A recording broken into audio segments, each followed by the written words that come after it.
You guys already know Lance Leipold of Kansas is at the top of my list, but would he even come to Michigan State? And if he were, what would he bring and what could get us excited about him? We talk with Derek Johnson of Locked On Jayhawks. Let's go. You are Locked On Spartans, your daily podcast on the Michigan State Spartans, part of the Locked On Podcast Network, your team every day.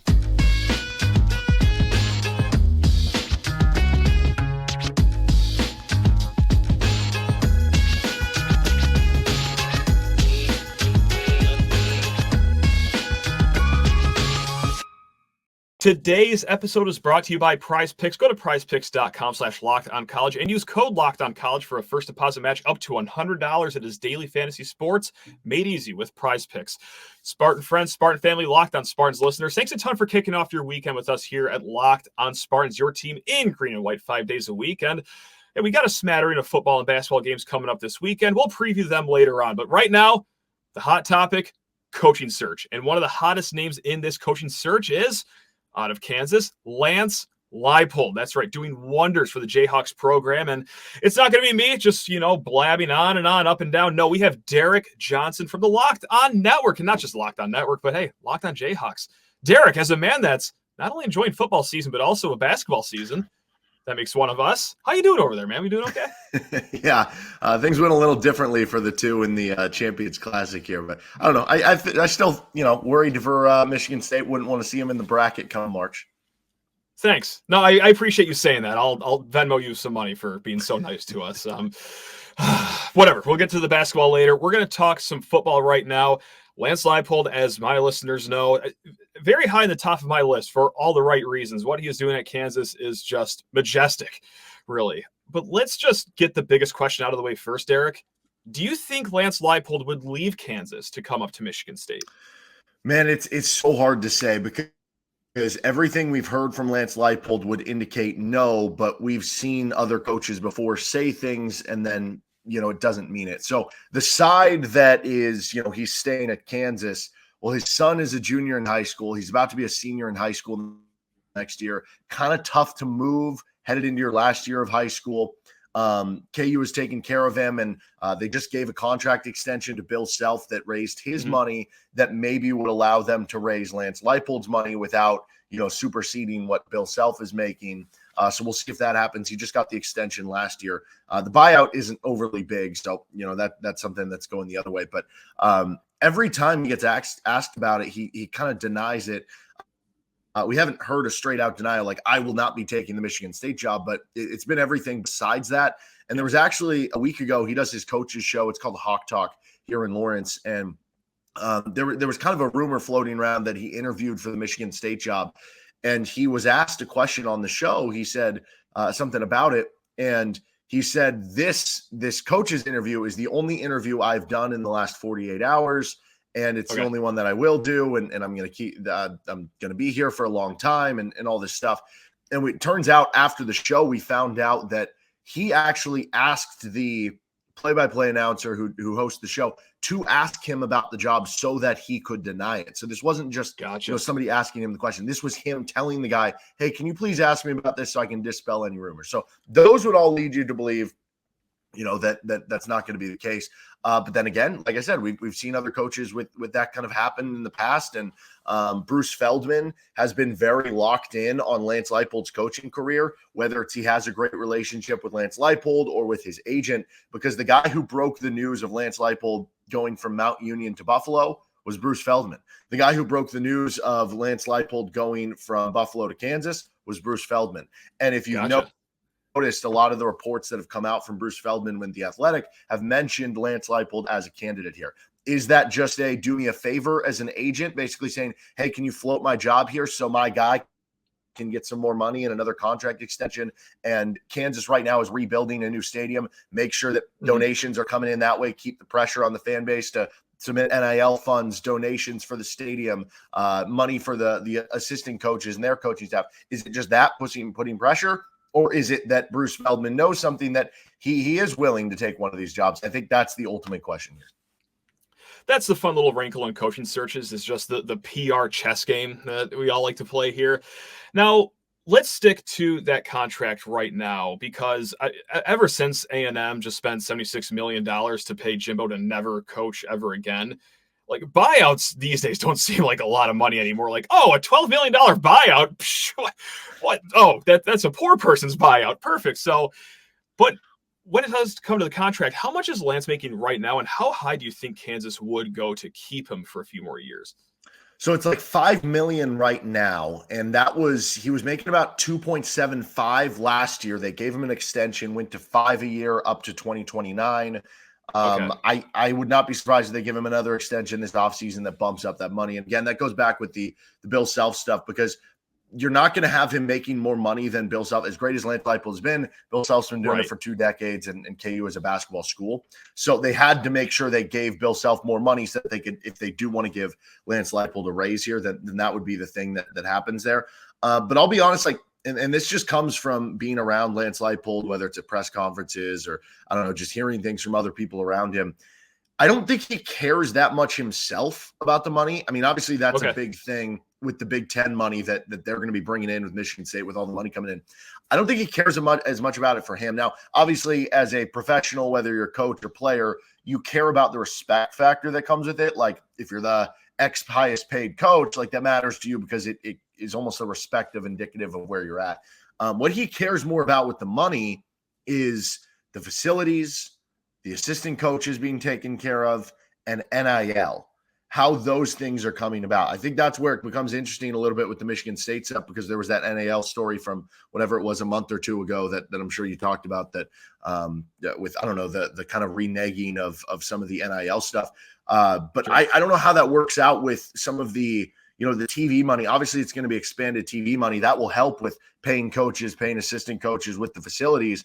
But I don't know how that can be redirected into NIL, because technically NIL has to come from, a third party, from a business. So I don't know that the TV money is going to actually help there. That's what he cares about most. That's what he wants. He wants to field a competitive team. He wants others around him to be taken care of. And look, it's no secret that Kansas was at the bottom of college football for quite some time. And just last year, he brings the Jayhawk program to the first bowl game in 15 years. Like, that takes a lot to do. What is the biggest thing that he brought to Kansas that just turned them around? It wasn't a year one thing, but it was 2 years, which is pretty quick considering where Kansas was at. Was it like a culture change? Is it the assistant staff he brought in? Is it, transfer portal activity? Or what is like the biggest thing that has been a pro for Lance Leipold? It really is a little bit of everything. He's done well in the transfer portal. They've really done well with player progression. They've done well with NIL here. Like, Jalen Daniels actually won it was the National NIL Summit, some award for like male athlete of the year. So they've been able to organize all that stuff. But the biggest thing that I would say is just staff continuity and consistency as a program. So that's kind of a culture thing, kind of a staff continuity thing. They have every single position coach from last year is back on this year's roster. So it's staff continuity. You look at Brian Borland, the defensive coordinator, he's been with Lance Leipold since he was at Mount Union. You look at Andy Kotelnicki, he's been with Lance Leipold since his beginning days at Buffalo. They stick with coaches and they all get on the same page. And that's what you'll hear with like recruits who commit to the program, is that they'll talk to 4 different coaches when they're on a recruiting visit, and they'll get the same exact message from all of them. So it's everybody being on the same page, and it's night and day from where Kansas was. You go back, their left tackle who started last year was Earl Bostic. He's now off in the NFL, and he had, I think it was 4 or 5 different position coaches over his first like 4 or 5 years of college football. Cool. And so now you have it, and it's just these coaches are being the same. So it's like, you have different messages every year from what these guys were getting. Now you're getting the same consistent message. It's just everything is night and day. Everything's more professional.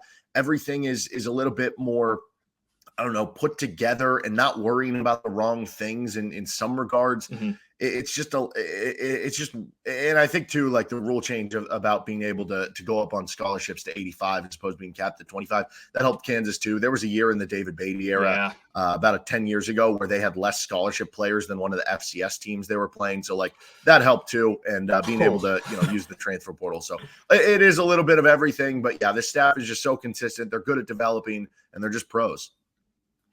That's interesting because we've had a lot of staff continuity over here the last 4 years, and unfortunately, that's kind of been the bullet in our foot here. But hey, when you do it right, that's what it's supposed to look like over on Lance Leipold's staff right there. I want to get more into the offense, the defense, recruiting here in a hot second. But Derek, I'm so sorry. I got to kick you to the bench because I got to talk to people's ears off about PrizePicks, the leader in daily fantasy sports. Gang, with the basketball season here, you can now pick combo projections across football and basketball from the Specials League. It's a league created specifically for combo projections that include 2 or more players in different sports or leagues. For example, LeBron James plus Travis Kelce at a 10.5 combo of 3-pointers made and receptions. See, that's just a perfect example of how fun PrizePicks keeps it. You can combine players, combine sports. It is so easy to do that I'll make my PrizePicks in roughly 42 seconds. I'll sit on the couch and I'll watch a game. And honestly, I wouldn't care about otherwise if it wasn't for PrizePicks, the app that lets you multiply your money up to times 25. And also, well, they want to keep you winning right off the bat. So go to prizepicks.com/lockedoncollege and use code lockedoncollege for a first deposit match up to $100. Again, that's prizepicks.com/lockedoncollege and promo code lockedoncollege for a first deposit match up to $100. It's daily fantasy sports made easy with PrizePicks.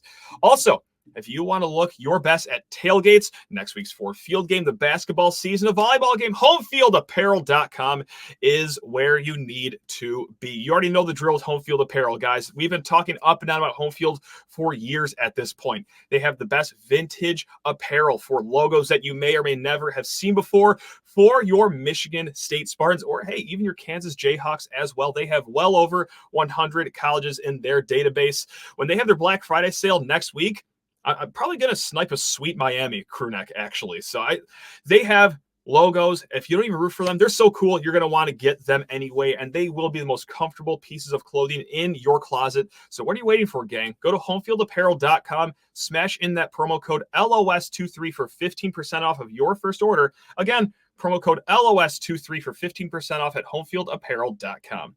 And let's get the one, the only Derek Johnson back into the mix here. And what is the lifeblood of football, Derek? It's recruiting. We all know this. And look, point blank, how is Lance Leipold as a recruiter at a place like Kansas, especially because, well, we're not like the absolute bottom of the barrel in FBS, but this is going to be a project here. If for anyone that comes to Michigan State, do you have faith that he could get things done in East Lansing?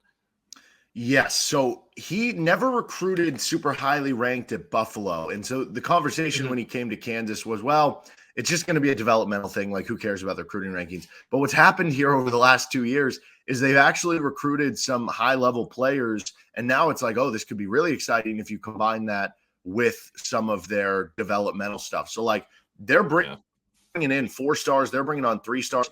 There was a rush of recruiting over this past summer where, you know, at one point they had more top 1,000 recruits on the 24/7 sports composite, you know, by number or by ratio of the number of commits they had that they've like ever had in the 24/7 sports era.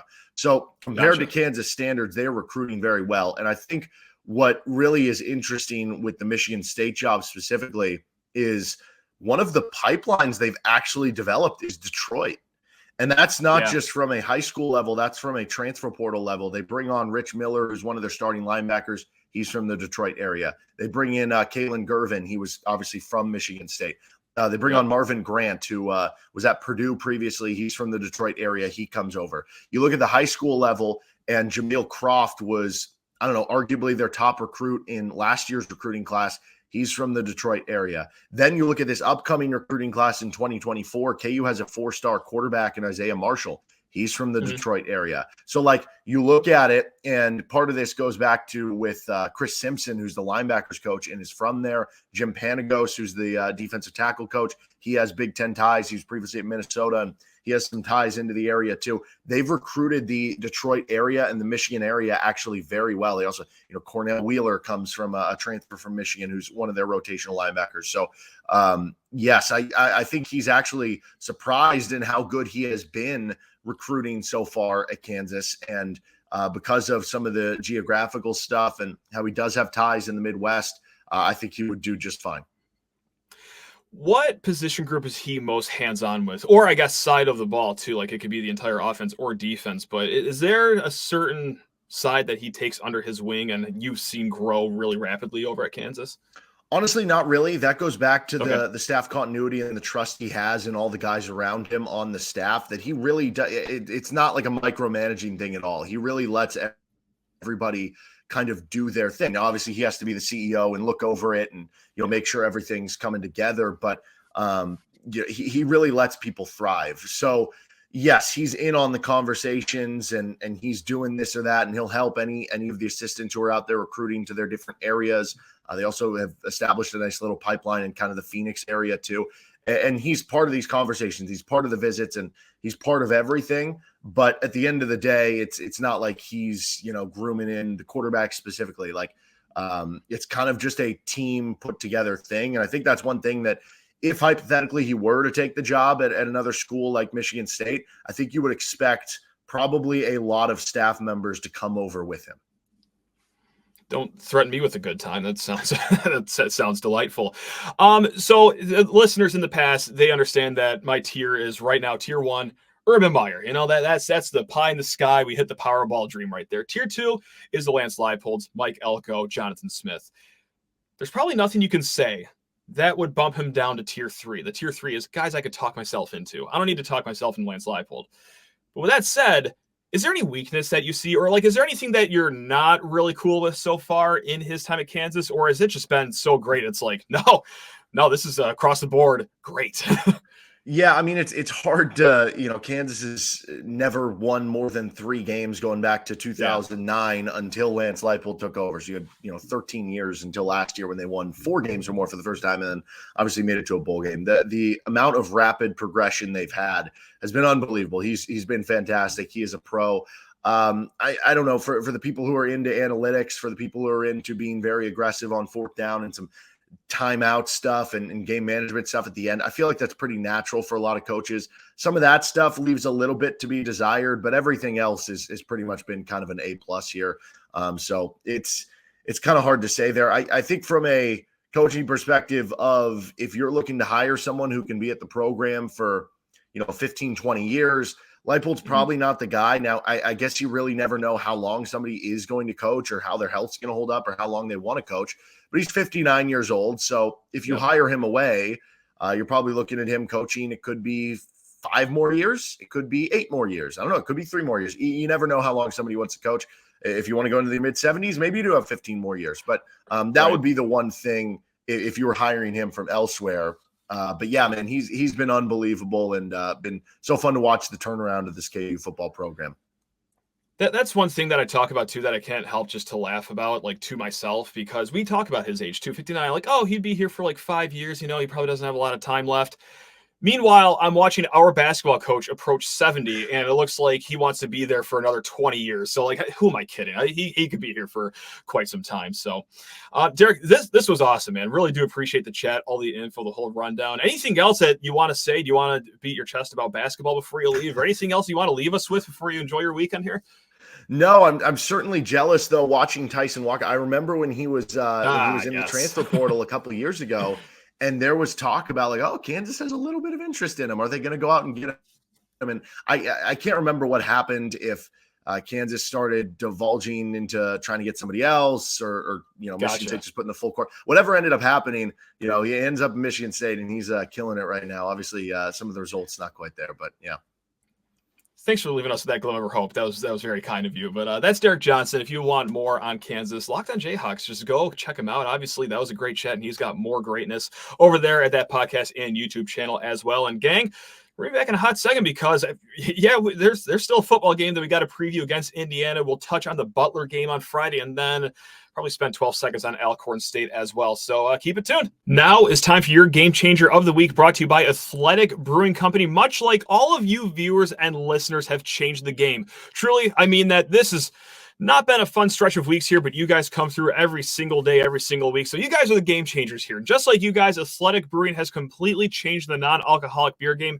They make non-alcoholic beers that actually taste good.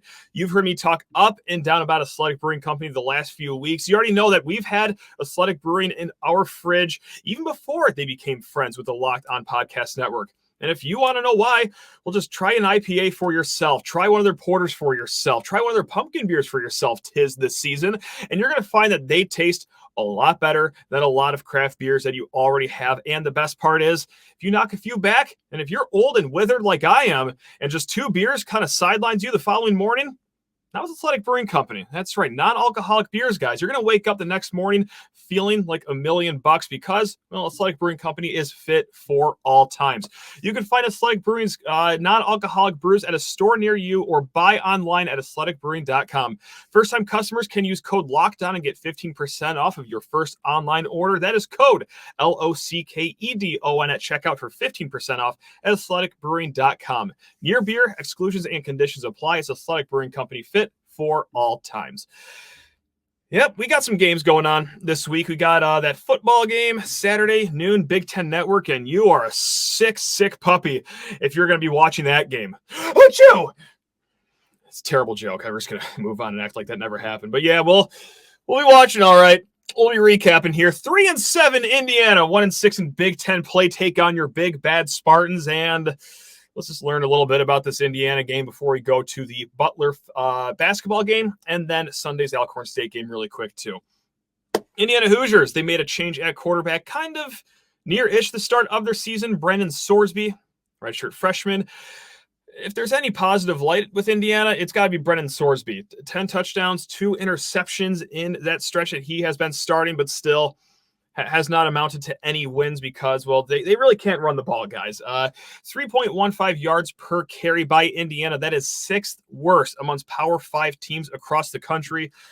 And don't flex your muscles too much over there, State fans, because we're not much better. We're 11th worst in the country at running the football. So something's got to give here. Maybe the key to the game is who can actually maybe run the ball somewhat here in Bloomington. Now, the Hoosiers defense, they let up 4.4 yards per carry. That is amongst the worst in the conference. They let up 30 points per game. That is actually only 2nd worst in the Big Ten, and they give up a conference worst 7.9 yards per pass attempt. Again, that is the worst in the conference.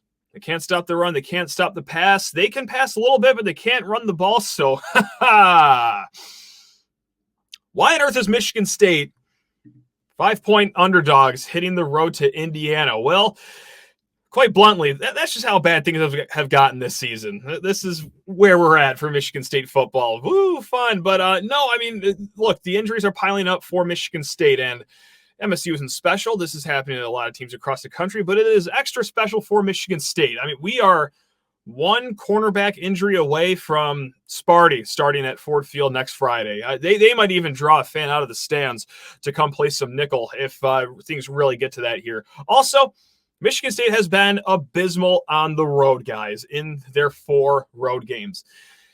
Would you like to fetch a guess how many touchdowns, offensive touchdowns, let's be specific, offensive touchdowns Michigan State has had in their 4 road games?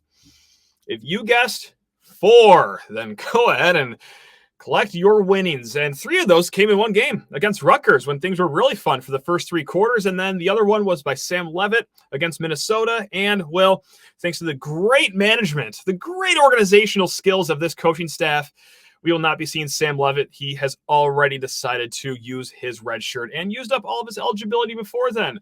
Woohoo! So, yeah, there's your football preview right there. Actually, no. I want to perk everyone's eyebrows up just a little bit right now because is there anything at stake right now? Maybe. That sounds ridiculous, but maybe. This is from Brett McMurphy. He tweeted out his bowl eligibility tracker, teams that are eligible already at 6 wins for the bowl. But he also adds this little caveat. 58 teams are already qualified for 82 spots. That's how many bowl game spots there are, 82 spots. There are 36 teams still able to reach 6 wins. However, if the favored teams win their next 2 games and there's no upsets or anything, only 19 more bowl eligible teams are in. All right. So they will need 3 teams that are 5 and 7. Of course, that means Michigan State has to win on Saturday. They have to win the following Friday against Penn State. But the tiebreaker for 5 and 7 teams is APR score. And Michigan State was decent in the classroom last year. They were tied for 28th in APR score. So, hey, You win this game, we get to dream about beating Penn State and being a 5-7 team that can backdoor their way into the New Orleans Bowl or the First Responders Bowl or the Who Cares Bowl. But hey, that's what's at stake here for this weekend. That's how sad times are right now. All right, let's go to a sport that still provides us with a glimmer of hope here, the basketball team. And Friday, they will be taking on Butler. They are back home at the Breslin Center for the Gavitt Games. That ridiculous thing that they've tried to make work that I think they're already pulling the plug on for next year, so good try. But let's learn about Butler here. They are 3-0, and they have been absolutely, positively housing their competition. With that said, if you gathered up all the kids that were the kickoff kids at Spartan Stadium this year to collect the tees after kickoff and made a basketball team out of them, they might be one of the better teams Butler has played this year. So far, Butler has beaten Eastern Michigan by 39 points, Southeast Missouri State by 35 points, and East Tennessee State by 34 points. East Tennessee State, the computers tell us, is the best team they have played. Eastern Tennessee State ranked 297th in the country. So they have barely played anyone inside the top 300. Now, the strength for Butler so far this season on paper is that their opponents are shooting just 35.2% in effective field goal percentage. That is second best in the nation. Could that be lockdown defense? Very much could be. Could it also be because that they haven't really even played anyone rated inside the top 290 teams in the country? That's also highly possible as well. So yes, there's your stat. Small sample size. We're going to see truly how good Butler is at protecting the perimeter and just the paint as well this Friday. Now, let's talk about a few players. We're going to pull some out here, and let's start with the guy we already know.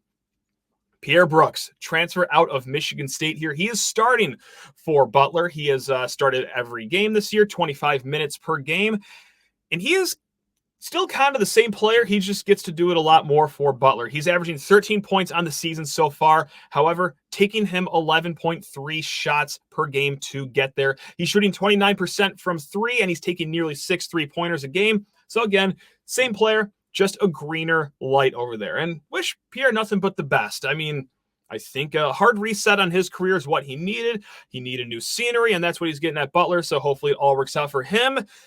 After Friday, I would love to see him go 2 of 13 on Friday if we can be greedy and ask for that. Now, 2 more dynamic players for Butler. They're both guards. 6'1" combo guard DJ Davis. He's a transfer from UC Irvine. Really good at protecting the ball. Doesn't really turn the ball over a lot. 38% career shooter from 3, and also a fantastic free throw shooter.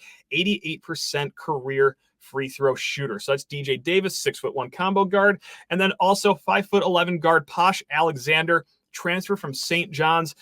On his career, I mean, this guy looks like me shooting out there. He is not a good shooter in his career. However, in the 3 games to start the season, 40% from 3, which is like a 13% uptick from where he usually is. He can get a little squirrely with the ball. He does seem to have a turnover issue at times. And like we said, against the lower competition they've already played, he's already shown that a little bit. So if you throw Tyson Walker on him, the guy with the fast hands, that might bode well here for Michigan State here. They have 4 guys that are over 6'10", so we'll see how much small ball lineups we get in this one on Friday night. And Bart Torvik says that Michigan State should win 76-65. Now, what are we going to be watching for this weekend? Small ball for spacing would be a delight to see. And just like I said, Butler, they do have a good stable of big men that physically you might not be able to match up with, but hey, we talked up and down about A.J. Hoggard really struggling to find his form. And, well, a good chunk of that might be because there's no Joey Hauser this year. There's no 45% three-point shooter that defenders have to kind of linger and stick to. So that opens up the lane. Now, when you have Madi Sissoko, when you have Carson Cooper, that's going to clog the lane a little bit with an extra defender here. So could we get a small ball lineup of, say, A.J. Hoggard, Tyson Walker, Jaden Akins, Cohen Carr, and then Malik Hall? Yes, I know it sounds crazy. Malik Hall at the 5, but if you want to go small, that's your time to do it. Or this might be a more viable option, like A.J. Hoggard, Jaden Akins at the 2, Cohen Carr at the 3, Malik Hall at the 4, Xavier Booker at the 5. This would be a really good opportunity, whether it's Friday or Sunday, to play Xavier Booker more minutes because, hey, if he's at the 5, he stretches the floor a little bit, creates more spacing for A.J. Hoggard. Now, With that said, I think we are much more likely to see that against Alcorn State. They have an incredibly small lineup. I think they only have one guy that's above 6'8" with Alcorn State. Alcorn State, by the way, they're ranked outside the top 300 per Bart Torvik. So there's a preview right there. Michigan State, the computers say, should beat them by about 26 points. But yes, this would be a great weekend just to try some small ball lineups, just something different. And here's what I also hope that we get to see. I know that I'm pulling the fire alarm here pretty early on the season, but a new starting lineup would just be delightful. Maybe Carson Cooper at the center. I think between the two healthy centers this year, it's clear he's the better option at this point in the year. And then what I really, really, really hope we can see, whether it's Friday, certainly should be on Sunday, is more freshmen playing. Jeremy Fears, Cohen Carr, Xavier Booker, they logged 24 combined minutes against Duke. That's an average of 8 minutes per guy. Like that. This is part of the reason Michigan State was rated so high to start the year. Yes, they have all the fun returners, but you have young talent as well. And when some of that young talent is a point guard you want to help grow, that may already be better than your sophomore backup point guard, that may already at times be more focused than your senior point guard. Yeah, let's play the McDonald's All-American and Jeremy Fears a little bit more. Cohen Carr, yes, I know he had a few hiccups in the first half against Duke, but God, he's the most athletic freak in college basketball since Zion Williamson. Find time and space for him. And then Xavier Booker, that's a completely different thing. He's barely played this year. We warned everyone to be patient with Xavier Booker. I didn't think we'd have to be this patient necessarily. And I just saw on Twitter, too, before we started recording, that Tom Izzo said that Xavier Booker texted him early in the morning and said, hey, can you sit down with me and watch a little bit of film? Maybe that's going to be something that, hey, you're going to learn some things. We'll work on it in practice. You'll see an uptick in your minutes here. And I can only imagine that's going to be a really short film session because Xavier Booker's only played about 3 minutes this year. So that's going to be a quick meeting if Tom Izzo granted that wish, which I'm sure he did. Gang, there you have it, man. We will be back Saturday. We're going to break down both the Friday game and the Indiana football game in the same episode on Saturday. And then we'll see if we do a short episode after the Alcorn State game. But hey, until then, gang, you guys are truly the best. Love every single one of you. Thank you so much for watching, for listening. If you ever email at lockedonspartans@gmail.com, really do appreciate you guys. Please have a great weekend. Love you all. Go Green.